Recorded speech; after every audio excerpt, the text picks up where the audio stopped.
Bismillahirrahmanirrahim.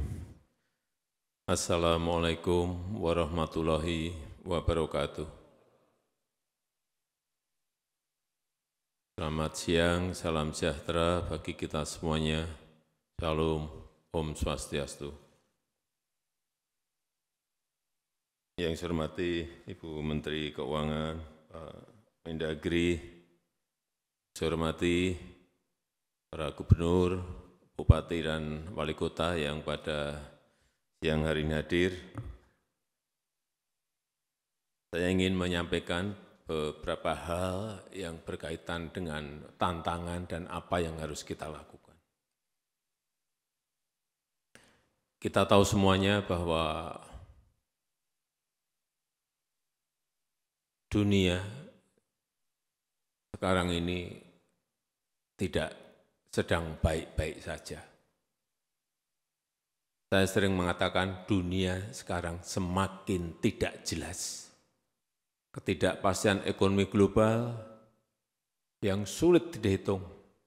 Bu Menteri Keuangan ini jam terbangnya sudah sampai kemana-mana. Tetapi mengkalkulasi, menghitung situasi ekonomi global ini betul-betul sekali tidak gampang dan sering unpredictable.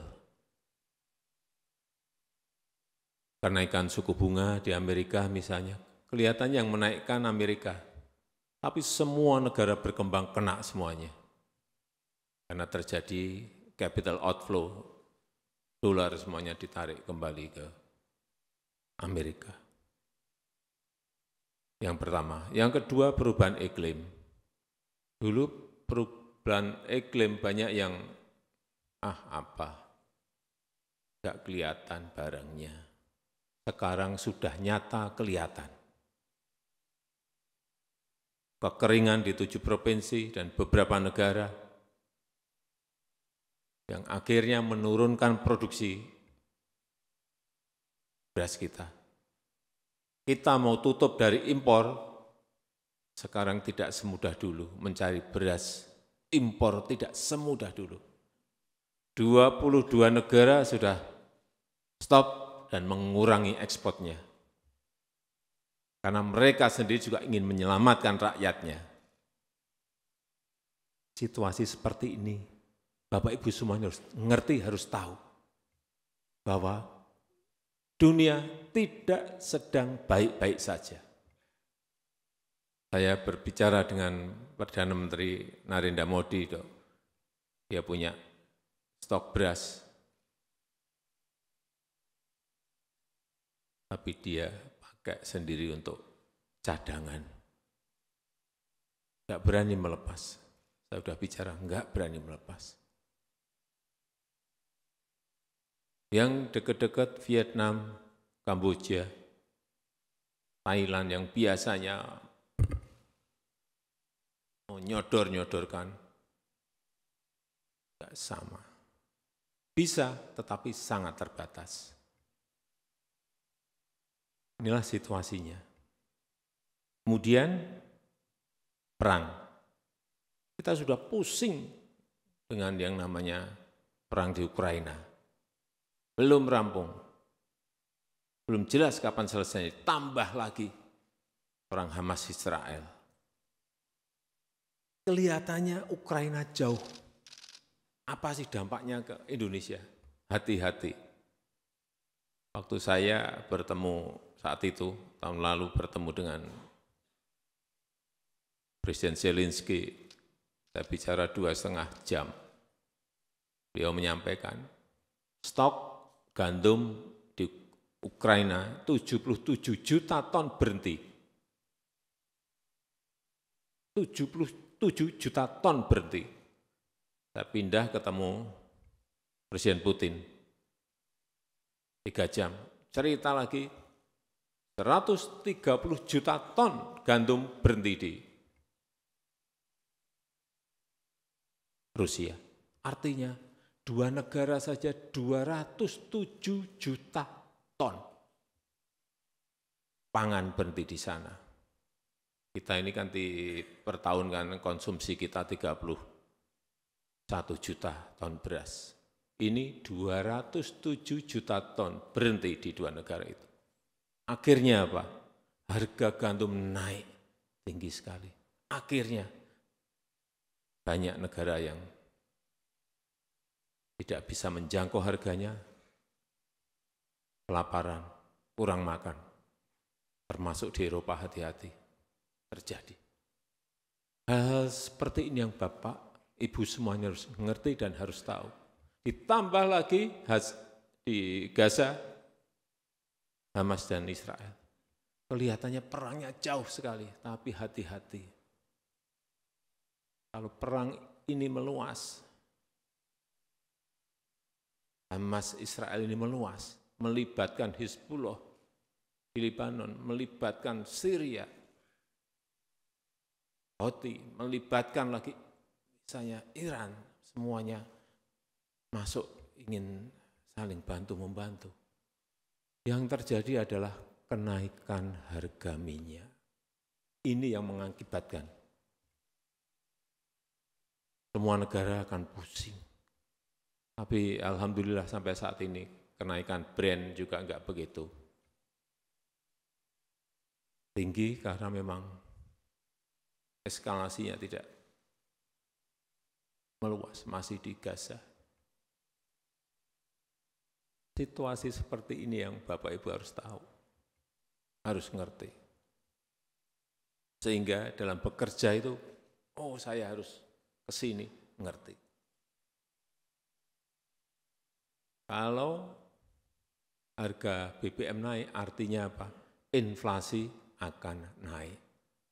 Inflasi naik, artinya harga barang-barang dan jasa juga akan naik.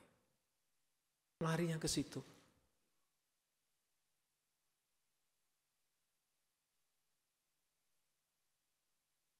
Kita sendiri 7 provinsi kena super El Nino, produksi turun.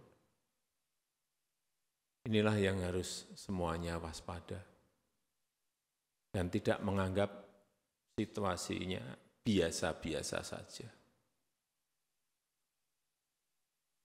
Hati-hati, saya cek terakhir, beras sudah naik 19,8% year to date. Kalau month to date, 2,5% naik.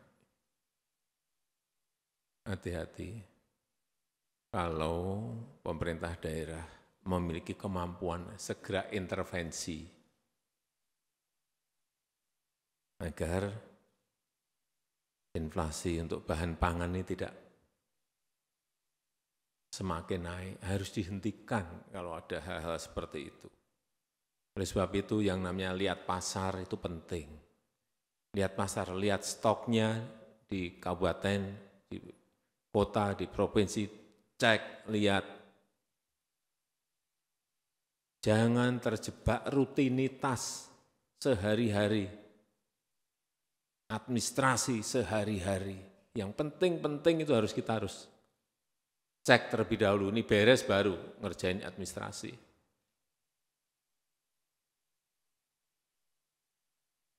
Memang di pasar ada yang naik, ada yang turun, tetapi urusan harga tolong betul-betul dikendalikan. Jaga pasokan, pantau harga, turun ke lapangan. Saya cek ini, karena saya selalu punya angka-angka, untuk provinsi inflasinya 1,1% sampai 3,5%. Masih baik.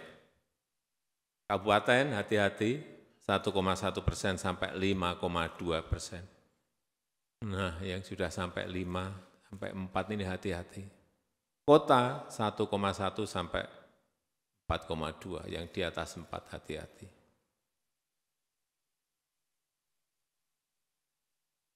Karena sebetulnya anggaran tak terduga itu bisa dipakai untuk mengatasi inflasi. Betul Bu Menkyu, boleh. Pak Mendagri boleh. Payung hukumnya ada. Payung hukumnya sudah ada. Artinya saya menanyakan bahwa itu sudah ada payung hukumnya, jangan ragu-ragu menggunakan anggaran tak terduga. Apabila yang namanya inflasi itu naik, apabila ada harga-harga itu naik secara drastis, segera gerojok pasokannya. Ini kadang-kadang ya supply dan demand. Demandnya tetap, supply-nya enggak ada. Carikan dong. Langsung ke pokoknya, ke tempat produksinya. Bawang merah misalnya, kok di kabupatenku kok naik. Cari langsung ke Brebes. Misalnya. Beras kok naik, cari stok di kabupaten yang memiliki surplus beras. Sehingga beras menjadi terkendali. Dengan menggunakan anggaran tak terduga. Yang di-cover apanya? Biaya transportasinya. Biaya transportasi tanggung oleh Pemda. Dah. Biar harganya sama dengan harga diproduksi.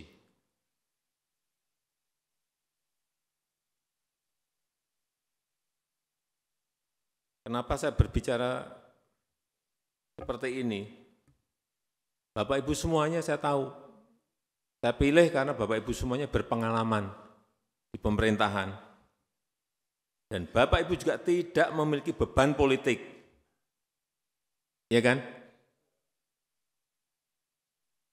Jadi gubernur, jadi wali kota, jadi bupati, nggak keluar ongkos. Seperti yang kalau itu yang berlaga di pilkada dulu, di pilgub, di pilwakot, di pil bupati.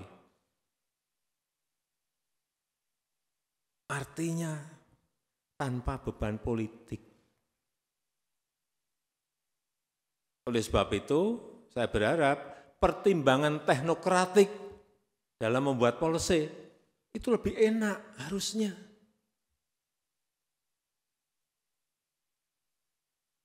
Harusnya.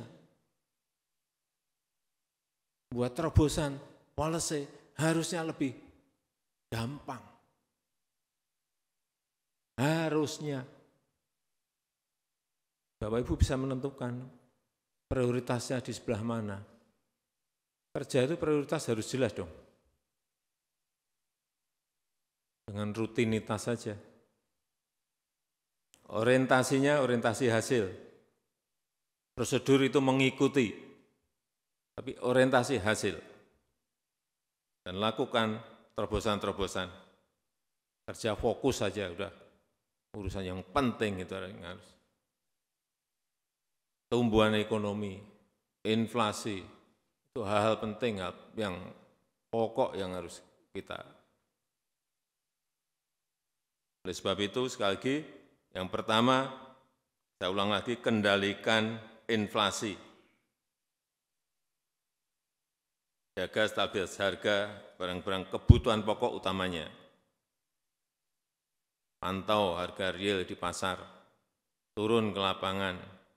Jika ada masalah, lakukan intervensi, seperti tadi saya sampaikan, subsidi angkutan, bisa dilakukan. Yang kedua, urusan dampak super El Nino bagi penurunan produksi komoditas utamanya bahan pokok di daerah Bapak Ibu semuanya. Betul-betul harus dilihat. Meskipun ini sudah mulai hujan, tetap saya perlu sampaikan waspadai potensi kebakaran. Masih kecil segera selesaikan. Kalau kira-kira diperkirakan tidak mampu menyelesaikan, segera sampaikan ke BNPB pusat. Hati-hati mengenai ini. Yang ketiga, yang namanya pertumbuhan ekonomi itu sangat dipengaruhi oleh yang namanya investasi, yang namanya iklim investasi. Bantu investor, utamanya dalam pelayanan perizinan. Jangan sampai urusan izin sampai berbulan-bulan. Izin itu supaya Bapak Ibu tahu, di Uni Emirat Arab, nggak ada 30 menit jadi. Selesai. Tidak ada 30 menit sudah selesai, sudah jadi. Dan itu saya alami. Itu sudah 23 tahun.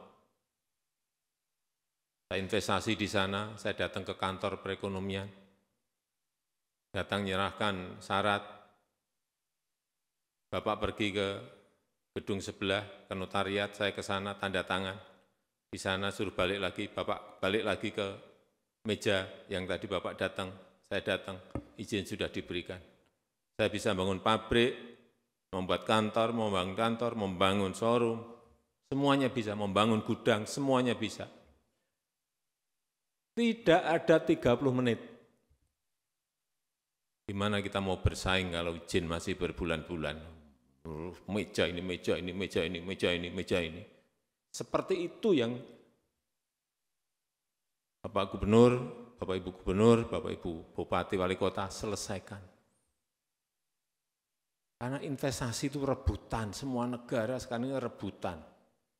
Dalam rangka apa? Pertumbuhan ekonomi negaranya. Rebutan, nah, sudah masuk ke sini kok malah kita buat ruwet. Kita yang membuat mereka bisa balik badan. Sederhanakan prosedur, fasilitasi, jaga tata kelola. Jangan ada pungutan. Karena ini juga akan membuka lapangan kerja. Kenapa direbutkan semua negara? Karena investasi itu membuka lapangan kerja.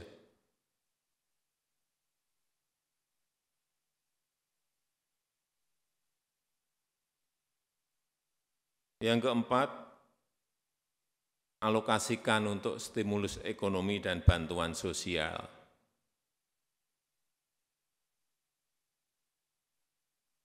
Kalau kondisi seperti ini, harga beras naik, Bapak Ibu semuanya keluarkan yang namanya bantuan sosial.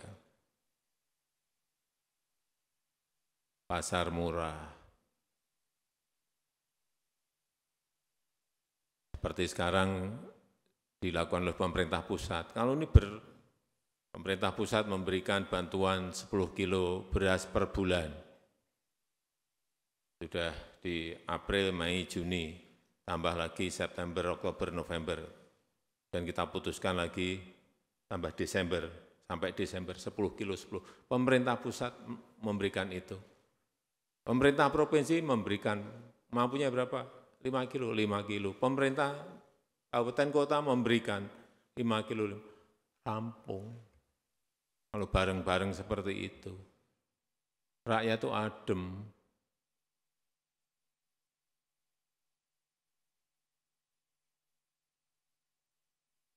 Dan saya titip,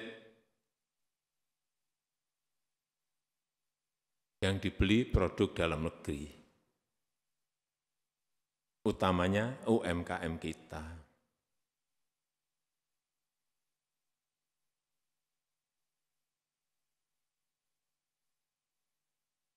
Yang kelima, dukung program prioritas pemerintah. Penurunan kemiskinan ekstrem, pemberantasan stunting, hilirisasi industri, berikan dukungan penuh pada program-program ini.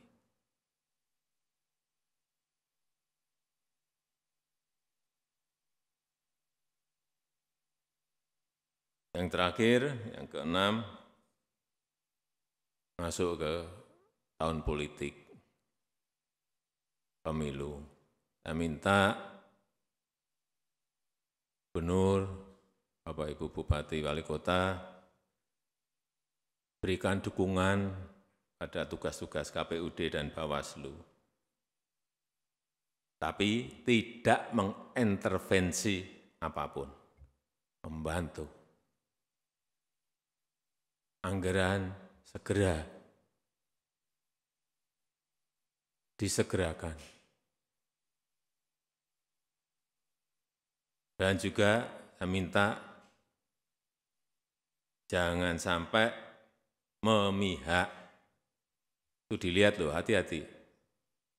Bapak Ibu dilihat. Mudah sekali kelihatan Bapak Ibu memihak atau enggak. Krik, udah.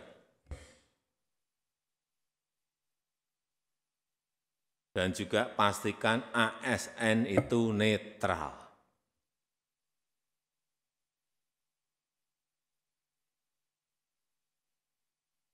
Yang terakhir, menjaga kerukunan di tingkat bawah. Segera selesaikan kalau ada persikan-persikan yang berkaitan dengan politik. Selesaikan dengan baik.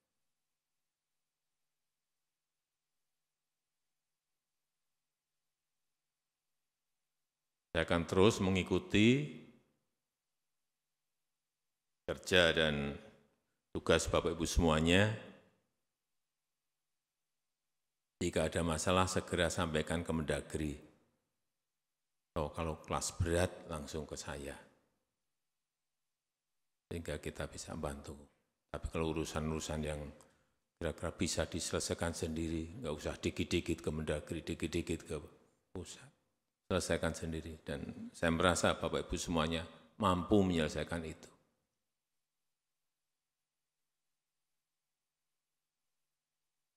Pak Gubernur, Bupati, dan Wali Kota ini dievaluasi berapa bulan sekali sih evaluasinya?